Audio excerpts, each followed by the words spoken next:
Hello, नमस्ते, प्रणाम। कैसे हैं आप सब? आशा करती हूँ आप सब बहुत अच्छे होंगे और इसी कामना के साथ बहुत दिनों बाद आज बहुत दिन मीन्स 8-10 दिन तो हो ही गए। मैं फिर से एक स्टोरी लेकर के हाजिर हूँ। आशा करती हूँ आप सबको मेरी स्टोरी अच्छी लगे। ये स्टोरी पूर्णतः काल्पनिक है, लेकिन जो रोज़मर्रा के जीवन में होता है हमारे साथ, उस पर आधारित है। पूरी स्टोरी ज़रूर सुनिएगा प्लीज़। और मुझे यकीन है कि आप सबको मेरी स्टोरी अच्छी लगेगी और ख़ुद को रिलेट कर पाओगे आप लोग। तो चलो शुरू करते स्टोरी को अभी। हेलो भाभी, प्रणाम। कैसी हैं आप? प्रणाम, अच्छी हूँ, शानदार। वैसे कुछ लोगों के लिए बहुत बुरी भी हूँ। हाँ हाँ हाँ। तुम बताओ। मैं भी ठीक हूँ भाभी, पर आज सच सच बताओ क्या हुआ है? यूँ झूठी हंसी से मुझे मत चलाओ। कहाँ? क्या हुआ है? मैं कुछ समझी नहीं। अरे भाभी, अपने लोगों से क्या छिपाना? दर्द बांटने से कम होता है। बताइए ना आप। भैया ने कुछ कहा क्या? अरे तुम पागल हुए हो क्या? भैया क्यों कुछ कहेंगे? नहीं भाभी, वो आपका स्टेटस देखा, लिखा था ना, दिल दिया, प्यार की हद थी, इंतजार किया, इंतजार की हद थी, और अब इंतहा हो गई सहते सहते, ये बस सहने की हद थी। तो मुझे लगा कि कहीं कोई समस्या तो नहीं। ओहो, तो इतने ध्यान से पढ़ते आप मेरे स्टेटस। धन्यवाद पढ़ने के लिए। पर मेरे बुद्धू देवर, पहले तो ऐसी कोई बात ही नहीं, ना हो सकती है, क्योंकि हम एक दूसरे से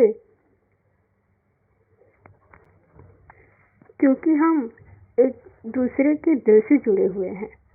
और कभी बदकिस्मती से हो भी गई कोई समस्या तो स्टेटस लगाकर नुमाइश क्यों करूँगी उसकी? आपको मैं मूर्ख नजर आती हूँ क्या कि व्यक्तिगत समस्या की नुमाइश करूँगी? न चाहते हुए भी मेरी आवाज़ में तल्खी आ चुकी थी। अरे नहीं भाभी, वो स्टेटस हमारे मनोभाव का दर्शाता है। तो वो ये हाँ भैया, दर्शाता होगा, और कुछ लोग स्टेटस लगाते भी हों शायद मनोभावों की नुमाइश करने के लिए, पर हम उनमें से नहीं। ये तो मेरी सहेली को कुछ न कुछ ऊटपटांग लिखते रहने की आदत है। वही बोली, मैंने कुछ पंक्तियाँ लिखी है, पढ़कर बता कैसी है। जब मैंने दिल खोल कर तारीफ झूठी कर दी तो मेरे पीछे ही पड़ गई कि स्टेटस पर लगा, अगर सच में अच्छी लगी है तो। अब मैं क्या करती? फंस गई अपने ही जाल में और चिपका दी वो पंक्तियाँ स्टेटस पर। आपने मेरे दुखड़े के चक्कर में ध्यान ही नहीं दिया होगा, पंक्तियों के नीचे लिखने वाले का नाम लिखा है। अरे भाभी, गलती हो गई, हम तो समझे कोई बात है। आप परेशान हैं, माफ़ करिए। जाओ, माफ़ किया, पर अच्छी बात है इतना ध्यान रखते हो अपनी भाभी का। बता देंगे तुम्हारे भाई को, जिससे आगे से वो कुछ कहना भी चाहें तो सावधान रहें।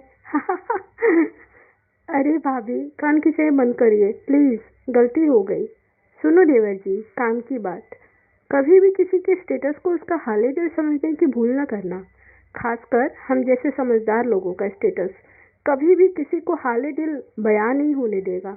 बुद्धू, समझे? जी भाभी, अच्छे से समझ गया। पर अधिकतर कहानी घर घर की ये है कि कहीं गए फोटो स्टेटस पे लगाओ, क्या खाया स्टेटस पे लगाओ, यहाँ तक कि हिचकी भी आई तो स्टेटस पे लगाओ, अब नहा लिए स्टेटस अपडेट करो। बस इसीलिए ही हम आपके लिए भी ऐसा ही कुछ सोच बैठे। चलो अच्छा, फ़ोन रखो, अभी हमें बहुत काम है। प्रणाम भाभी, खुश रहो।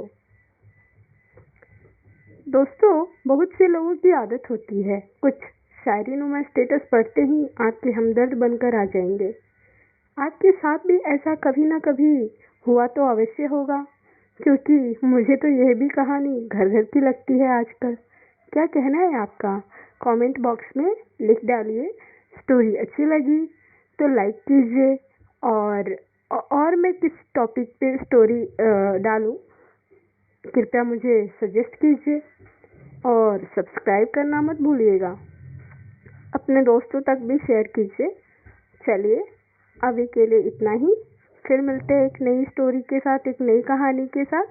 तब तक के लिए अपना ख्याल रखिए, अपने घर वालों का ख्याल रखिए। And thank you for giving me your precious time.